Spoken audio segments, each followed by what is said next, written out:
Eee, Yani tarihi bir süreçten geçtik. Hepimiz tarihi bir sürece tanıklık ettik. Değerli Kaya, sizinle başlamak istiyorum aslında.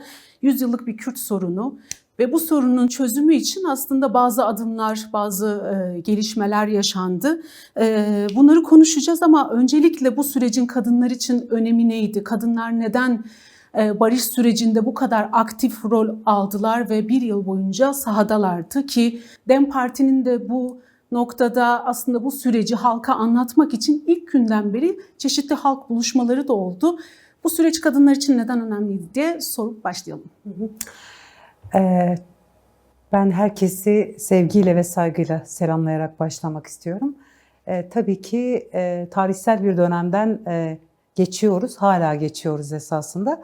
Belki daha yıllara yayılacak bir gelişmeler süreci esasında bu. Yeniden küresel güçlerin harekete geçtiği, bölgeyi tahkim etmek istedikleri, işte yeni enerji yolları ve farklı pek çok amaçla yeniden bölge, Orta Doğu ve işte Kürtlerin özellikle yaşadığı bölgeler açısından büyük dönüşümlerin, büyük sancılı günlerin yaşandığı bir süreç. İlk örneği bir ay önce işte Rojava'da yaşananlarla beraber başladı. Bizim açımızdan esasında hani tabii ki 100 yıldır süre gelen bir dönem ama çok sıcak bir şekilde yine savaşın kıyısına geldik. Ne yazık ki yine bölge halklarını çatıştırarak düşmanlaştırmak istedikleri bir politika yürütüyorlar. Bu nedenle de elbette hepimizin çok dikkatli olması gereken bir süreç. Belki farkında değiliz ama tarih kitaplarının yazacağı ve gerçekten çok önemli günlerden geçiyoruz ve bu günlerde de gerçekten kadının öncülüğü bir kere daha tarihsel değerde de öne çıkıyor. Kürt kadın özgürlük mücadelesine baktığımız zaman kadının tamamlayıcı, işte kenarda duran, destekleyici rol olma halinden çıkıp mücadelenin öncüsü ve kurucusu olduğu bir dönem, son 50 yıllık dönem esasında. Tabii bu Sayın Abdullah Öcalan'ın ortaya koyduğu paradigmayla hayata geçti ve biz kadınlar açısından da oldukça büyük kazanımlara zemin hazırladı, yol açtı. O nedenle de oldukça kıymetli. Yani Rojava örneğinde de dünya gördü. Kadınlar sadece işte cephenin gerisinde bekleyen, lojistik destek sağlayan, sadece işte evde oturan, cepheye gönderdiği erkeği bekleyen rolden çıkıp silahlı mücadelenin de öncüsü olduklarını bir şekilde kanlarıyla, canlarıyla bedeller ödeyerek gösterdiler ve bu dünyada büyük bir hayranlıkla izlendi. Yani devrimsel süreç açısından baktığımız zaman ve bugün geldiğimiz noktada özellikle Rojava'da işte ne yazık ki hala aynı zihniyetin, aynı IŞİDvari zihniyetin bir kadın savaşçının saç örgüsünü keserek bunu savaş ganimeti gibi sergilemesi, bu zihniyetin hala devam ettiğini ve oradaki kadınlar açısından ortaya konan tehdidi bize gösterdi. Ve bu bütün dünyada da büyük bir yankı buldu, büyük bir reflekse dönüştü, saç örgüsü eylemlerine dönüştü. Ya burada yine tabii ki kadınlar öncülük ettiler ama bütün genel olarak sürece baktığımız zaman ya barış süreci, demokratik toplum süreci kadınların öncülüğü olmadan inşa edilemez. Yine işte Sayın Abdullah Öcalan'ın ortaya koyduğu perspektif şu, yani mücadelenin, Kürt özgürlük mücadelesinin ilk günlerinden itibaren şunu ifade ediyor zaten. Kadın özgürlüğü hem kültürden hem topraktan da daha önemlidir. Başat bir şekilde özgürlük mücadelesiyle yürümek zorundadır diyor ve kadın özgürlük mücadelesini, kadının özgün ve özerk örgütlenmesi gerektiğinin altını çiziyor ve o dönemden beridir de Kürt kadın hareketi, Kürt özgürlük mücadelesi bu anlamda çok önemli adımlar attı, çok ciddi kazanımlar elde etti ve çok büyük bir güce de dönüştü. Yani öncülük rolünü hakkıyla yerine getiriyor ve en sesin çıkmadığı, toplumun en sindirildiği dönemlerde bile kadınlar öncülük ederek bütün tıkanıklıkları aşmayı bir şekilde başardılar. Yani barış masası kurulmadan önce de kadınlar yine barış taleplerinde de pek çok mücadele ortaya koydular. Mesela barışa ihtiyacım var. Kadın inisiyatifi, girişimi var mesela. Bu girişim daha önce oluşmuş pek çok barış mücadelesinin, kadın barış mücadelesinin bir devamı niteliğinde ama bugün yeniden kendini güncelledi ve çok önemli çalışmalar yürütüyor. Türkiye'deki feminist hareketlerle ve diğer kadın hareketleriyle, kadın örgütleriyle ortak çalışmalar yürüterek bunu sürdürüyorlar. Çünkü barışa ihtiyacı olan sadece Kürtler değil, bu coğrafyada yaşayan bütün halklar ve bunu kadın öncülüğünde yapmak, diğer halklara, diğer kesimlere, diğer inançlara, toplumun tüm dezavantajlı kesimlerine de bunu anlatmak gibi bir misyon üstlendiler ve bu anlamda da önemli işler yaptılar. Yani şunu ifade etmek gerekir, yine paradigmaya dönersek, kadınların öncü olmadığı, kadınların özgür olmadığı bir barış ve demokrasi zemininden bahsedilemez. Yine Kürt halk önderi Sayın Öcalan şunu ifade ediyor mesela. Bir kadınlarının özgür olmadığı bir halkın, bir toplumun özgürlüğünden bahsedemeyiz diyor. O nedenle de bizim açımızdan bütün bu süreçlerin yani paralel bir şekilde mücadele dinamiği kadın öncülüğüdür, kadın özgürlüğüdür, kadın eşitliğidir. Yani bunu bir şekilde iç içe geçirerek yürütmek zorundayız. Bundan bağımsız düşünülemez ve Kürt kadın mücadelesi de, Türkiye Kadın Hareketi de bu anlamda çok ciddi bir öncü perspektife sahiptir ve bunu da topluma yönlendiriyor. Evet, çünkü sanırım en çok barışa ihtiyacı olan kadınlar, çünkü savaşın bütün çirkinliklerini, bütün acımasız yönlerini başta kadınlar olmak üzere çocuklar yaşıyor. Kadınlar bu bilinçle biraz daha savaş karşısında barışı savunuyor diyelim. Size tekrar döneceğim. Değerli Kaya, sizinle devam edelim. 6,5 aylık bir süre içerisinde bir mecliste bir komisyon kurulmuştu. Her ne kadar komisyonun adı dahi uzun bir süre tartışılsa 6,5 aylık bir süreden sonra bir taslak hazırlandı. Ortak taslak da kamuoyuyla paylaşıldı. Ancak paylaşıldığı günden bu yana hala tartışmalar sürüyor. Taslaktaki bazı ifadeler özellikle çokça tartışıldı. Terör vurgusunun sıkça yapılması, Kürt sorununa değinilmemesi tartışılan yönleriydi. Bir bütünen aslında taslak hala da tartışılıyor. Biraz sizin de yorumlamanızı isteyeceğim. Siz taslağı nasıl değerlendiriyorsunuz? Raporu ve yapılan eleştirileri nasıl değerlendiriyorsunuz? Şimdi bu raporun iyi yönlerini ve kötü yönlerini bir teraziye koyduğumuzda bardağın dolu tarafında gerçekten olumlu bir takım hususlar var konuşulması gereken ve sürecin özellikle de önünü açabilecek pek çok önünü açabilecek öneri var. Diğer kefesine koyduğumuz bardağı çatlatabilecek bir eski dili ifade ediyor. Yani kullanılan terminolojiden bahsediyorum.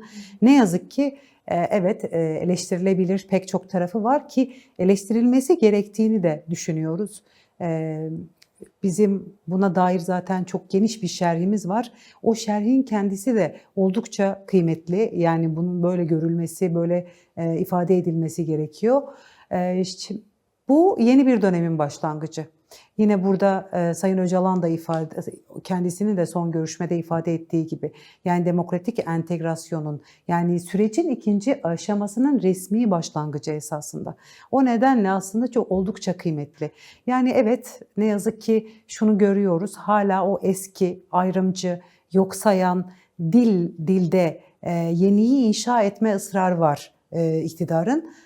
Bu ısrardan özellikle Kürtler, Kürt dostları, Türkiye'deki muhalif olanlar ciddi anlamda rahatsız oldular. Evet, biz de rahatsız olduk ama raporun içerisinde çok önemli hususlar var. Birincisi, bu komisyonun kurulmuş olması Türkiye Büyük Millet Meclisi çatısı altında bu çalışmayı yürütmüş olması oldukça önemli. Yani bu artık resmi bir belge. Dolayısıyla sadece yasamaya değil, yürütmeye ve yargıya da bir takım öneriler sunuyor ve sürecin önünü açabilecek, o demokratik zemini oluşturabilecek bir çerçeve veriyor. Bu çok önemli. Tabii ki bir diğer mesele mesela evet, zaten uygulanması gereken, işte herkes diyor ki zaten anayasa ve İHAM kararları zaten onun uygulanması gereken hususlar. Ama şunu görmek lazım, uygulamıyordu. Yani pek çok İHAM kararı var uygulanmamış. İşte Umut Hakkı en başta, değil mi? Umut Hakkı 2014'te İnsan Hakları Mahkemesi kararı tarafından işte Türkiye'ye önerilmiş bir yasa çıkarması gerektiği, buna dair bir bildirim yapması gerektiği ifade edilmiş. Ama bununla ilgili tek bir adım atmış mı? Türkiye atmamış. Ama şimdi 48 üyeli farklı partilerden ve anlayışlardan o meclis çatısı altındaki, parlamento çatısı altındaki pek çok kişinin imzasıyla İnsan Hakları Mahkemesi kararlarının uygulanmadığı ve uygulanması gerektiği tescil edilmiş oldu. Yine Anayasa Mahkemesi kararları hakeza öyle. Kürtler açısından özellikle kayyum rejiminin sona ermesi ve yerel yönetimlerin güçlendirilmesi çok önemli bir husus. Yani infaz rejimindeki adaletsizliklerin giderilmesi çok önemli bir husus. Bütün bunların hepsi sürecin önünü açacak meseleler. En önemlisi de umut hakkı. Ya umut hakkını işaret ediyor olması bizler açısından da süreç açısından da çok kıymetli. Bu şu demek, yani Sayın Öcalan'ın halklara erişiminin olması, sesinin duyulması, herkesle iletişim kurabilmesi, müzakerelerini yürütebilmesi sürecin önünü açacaktır ki bir yıllık süreçte, yani kısıtlı ve sınırlı yaptığı görüşmelerle bile, yürüttüğü müzakerelerle bile bütün tıkanıklıkları açabilmiş ve gerçekten süreci masa devrilmeden, tekrar savaş noktasına gelmeden bu noktaya getirmiş. Dolayısıyla bu umut hakkının uygulanmasıyla beraber, yani fiziki özgürlük koşullarının, çalışma koşullarının oluşmasıyla beraber daha geniş bir zemine kavuşacak sürece olan katkısı o nedenle de oldukça önemli. Yani dolayısıyla tabii ki komisyon raporu ile ilgili eleştirilebilecek pek çok husus var. En başından zaten bir kere kadın erkek eşitsizliğini orada da görüyoruz. En başında kurulduğu anda da buna dair eleştirilerimizi yapmıştık. 48 üyenin içerisinde sadece 9 kadının olduğu, en kilit partilerden birinin bile kadın üye vermediği bir komisyondan bahsediyoruz. Dolayısıyla hani orada da eleştirilerimiz vardı. Bugün burada da eleştirilerimiz var. Tabii ki eleştireceğiz. Eleştiriler önümüzdeki süreçte bizi güçlendirecek. Yani dolayısıyla halkın, toplumun, muhalif kesimlerin eleştirmesi de önemli. Ben mesela red ve oyu veren partilerin eleştirilerini de oldukça önemli buluyorum. Bu da belki taraflara, iktidara hani nasıl olması gerektiğine dair bir perspektif veriyor. Bu nedenle de önemli. Evet, yine faili meçhullerle ilgili herhangi bir bilgi, perspektif vermiyor mesela rapor. Mesela bu da önemli. En azından bu bilginin o resmi kayıtlara girmiş olması yine iktidar açısından düzeltilmesi gereken bir mesele olarak takvim, yani görüşme sürecin takvimine girmeli diye ifade edebiliriz. Yani eleştiriler güçlendirecektir, eksik tarafları vardır. Ana dil meselesi çok önemli. Ana dil meselesi özellikle halk üzerinde, Kürt halkı üzerinde çok önemli. Hani ana dilden hiç bahsedilmemiş olması, bunun doğuştan gelen haklar olarak çok böyle zımni ya da genel bir çerçeve içerisinde ifade edilmiş olması oldukça önemli. Ama şunu ifade etmek gerekiyor. Orada referans verilen hususlar düzeltildiğinde daha geniş bir demokratik zemine kavuşmuş olacağız ve o zaman hem ana dil hakkımızı hem kimliğimizin statüye kavuşmasını, daha pek çok hususu konuşmak zeminine kavuşacağız diye belirtilebiliriz. Yani bunlardan hiçbirinden vazgeçilmiş değil. Bu daha ilk adım. Yapacak çok işimiz var. Asıl mesele, yani çıkacak yasalarla bundan sonra başlıyor. Dolayısıyla bu raporun meclis inisiyatifiyle yapılmış olması ve uluslararası bütün devletler tarafından görülmesi, resmi bir belge olması kıymetlidir ve önümüzü açacaktır diye belirtebiliriz. Teşekkür ederim. Tekrar döneceğim size. Değerli Kaya, evet, rapor açıklandı. Ancak somut adımlar artık bekleniliyor. Siz de ifade ettiniz. Aslında artık yeni bir aşamaya, geçildi. Kürt Halk Önderi Abdullah Öcalan da birinci aşamanın tamamlandığını, artık ikinci aşamaya geçildiğini ifade etmişti. Biraz kalıcı barış nasıl sağlanır? Burada kadınların rolü ne olur? Ve yine demokratik entegrasyon sürecine kadınlar nasıl dahil olacak? Belki bunları açmamız gerekecek. Evet. Şimdi şöyle, en başında da ifade ettiğimiz gibi kadınlar barış masasının bir ayrıntısı, kenar süsü, rengi, yani öyle bir şey değil. Yani kadının barış masasında olması, kadının özgürlük mücadelesinin öncüsü olması dediğimiz zaman esasında bir bütün bu demokratik toplum inşasının öncüsü, kurucusu olarak tanımlıyoruz. Yani bunun anlaşılması çok önemli. Dolayısıyla kadınlar bu meselenin çok hayati bir yerinde, yani kadın özgürlük mücadelesi, kadınların yarattığı bu eşit özgürlükçü perspektif, yani toplumun içerisinde bütün kadınlara ulaşarak bir şekilde bu onurlu ve kalıcı barışın nasıl mümkün olabileceğinin haritası esasında kadın özgürlük mücadelesinin elinde, kadınların elinde. Bir kere bunu zaten bilmek gerekiyor. Dolayısıyla o gri takım elbiselerle masaların etrafında oturan erkek siyaset yapma biçimini değiştirerek bir kere kadınlar zaten bu işe çoktan başladılar. Yani alanda olmak, sokakta olmak, toplumla bir araya gelerek bunun nasıl inşa edileceğini anlatmak bu meselenin en temel yanlarından biri. Dolayısıyla o ayrıntı olma, kenarda olma halinden çıkıp bu meselenin en önde, en öncü, kurucu kesimi olduklarını ifade etmemiz gerekiyor. Yani özetle bir cümleyle, kadınlar bir ayrıntı değil, kadın özgürlük mücadelesi bir ayrıntı değil. Yani kenardan yürümesi gereken bir mücadele değil. Bu mücadelenin başat meselesi. Kadınlar da bu mücadelenin başat özneleri. Dolayısıyla demokratik ulusun ve barışın inşası kadınların özgürlük mücadelesiyle mümkün ve bu mücadele, bu demokratik ulusun da barışın da temel harcı, tutucusu. Bunun bir kere anlaşılması gerekiyor. Hala ben çok anlaşılmadığını düşünüyorum ama bunu zaten biz işte eş başkanlık sistemiyle, eşit temsiliyet sistemiyle, sokakta, mahallede siyaset yapma biçimini, kadınların katılımını sağlayarak değiştirme biçimiyle, dönüştürme biçimiyle zaten aslında başlatmış bir hareketiz. Dolayısıyla bunu daha güçlü bir şekilde hayata geçirmek gerekiyor. Yani kadın artık sadece hani izleyen, kenarda duran değil, bu meselenin karar vereni ve o mekanizmaların tamamının içerisindeki özne olarak var olmak zorunda. Öncelikle bunu daha güçlü bir şekilde hayata geçirmek lazım. Bu toplumsallaştırmak lazım. Toplumun tüm kesimlerine de anlatmak lazım. Bu mesele ancak böyle başarıya ulaşabilir. Sadece Kürtler açısından düşünmeyelim bunu. Türkiye'deki diğer bütün toplumlar, bütün halklar açısından da bu ancak böyle hayata geçirilebilir. Dolayısıyla aslında az önce de ifade ettiğimiz gibi her şey yeni başlıyor.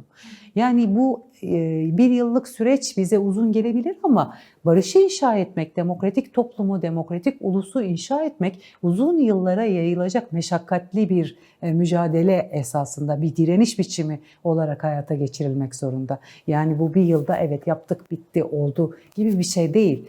Bu bir zihniyet inşası. Dolayısıyla kadınlar bunun öncülüğünü yapacaklar ve kadınların öncülüğünde bu toplum, yeni yaşam formu inşa edilecek ve bunu gerçekten Türkiye'nin bütün toplumları için bir armağan olarak görmek gerekiyor. Çünkü baktığımız zaman bugün sadece Kürtler değil, evet biz 100 yıldır yok sayılan bir halkız ve pek çok zulümden geçtik, katliamdan geçtik ama Türkiye'deki diğer halklar da esasında baktığınız zaman yönetim karşısında, iktidar karşısında, yani devletin politik bütün yapıları karşısında oldukça iradesiz aslında. Hani bunu da anlatmak gerekiyor galiba. O nedenle kadınların rolünü çok önemli olduğunu bir kere daha ifade etmek lazım. Bir de tabii jinoloji çok önemli. Ondan bahsetmeden geçmek istemiyorum. Yani binlerce yıldır erkek aklından süzülen şeyleri öğrettiler bize ve bütün insanlığa. Ama bugün jinolojiyle biz o erkek aklıyla önümüze gelen bilimi, bilimsel olanı, yani o pozitif o bilim çerçevesini ve diğer bütün öğretilenleri reddediyoruz ve kadının aklından, kadının akıl süzgecinden süzerek her şeyi yeniden tanımlayacağımız bir bilimle, bir anlayışla, bir zihniyetle ilerleyeceğimizi ve bunu toplumsallaştıracağımızı da söyleyelim. Evet, aslında programı bitirirken son mesajlarınızı da almak isteriz. Böylesi bir süreçte belki Ekim ayında başladı diyebiliriz süreç ama çağrı 27 Şubat'ta yapıldı ve bir yılı doluyor. Böyle bir süreçte kadınlar aynı zamanda 8 Mart'ı karşılıyor. Ardından 21 Mart gelecek, Nevroz gelecek. Aslında 2026 yılı kadınlar için çok önemli bir yıl olduğunu bu başlıklardan da görebiliyoruz. Sizin mesajınız nedir? Hem son gelişmeler hem de 8 Mart'a dair. Şimdi hem 8 Mart'a doğru ilerlerken 27 Şubat var önümüzde ve bir yıldır, tam bir yıldır barış ve demokratik toplum süreci, yani Sayın Abdullah Öcalan'ın o tarihsel çağrısıyla bizler açısından da gerçekten yeni bir dönemi başlattı ki bu yeni dönem uzun sürecek. Bir kere bunu ifade etmek lazım. Ama 8 Mart'a giderken barışın kalıcı, onurlu barışın inşası ve demokratik toplumun inşası erkek egemenlikli toplumdan arındırdığımız müddetçe, yani toplumu o erkek egemenlikli zihniyetten arındırdığımız ölçüde gerçekleşebilir. Ve tersini de ifade etmek istiyorum. Bugün yaşadığımız savaşlar, yaşadığımız kadın cinayetleri, bütün şiddet biçimlerine baktığımız zaman en kök nedene döndüğümüzde erkek egemenlikli o anlayışın, o zihniyetin toplumda yayılmasıyla geliştiğini görüyoruz. Dolayısıyla bunlar birbirinin zıttı ve bütün kadınlara ve bütün topluma çağrımız şu olmalı. Yani o erkeklik halinden, erkek egemenlikli bakış açısından, zihniyetinden uzaklaştığımız, arındığımız oranda gerçekten barışı da inşa edebiliriz, demokratik toplumu da inşa edebiliriz. İlk işlerden biri bu olmalı. Bu çok önemli bir mesele. Yani her şey esasında burayla hem karşıtlık oluşturuyor hem de ne yazık ki bundan arındığımız ölçüde de biz özgürleşeceğiz, toplum özgürleşecek. O nedenle çok önemli. Yani 27 Şubat çağrısıyla çok ilişkilendirerek 8 Mart'a doğru gidelim diyorum. Barışı kalıcı bir şekilde inşa etmenin ve demokratik toplum inşasının yolu kadın özgürlüğünden geçiyor diyeyim. Böyle bitireyim. Teşekkür ederim.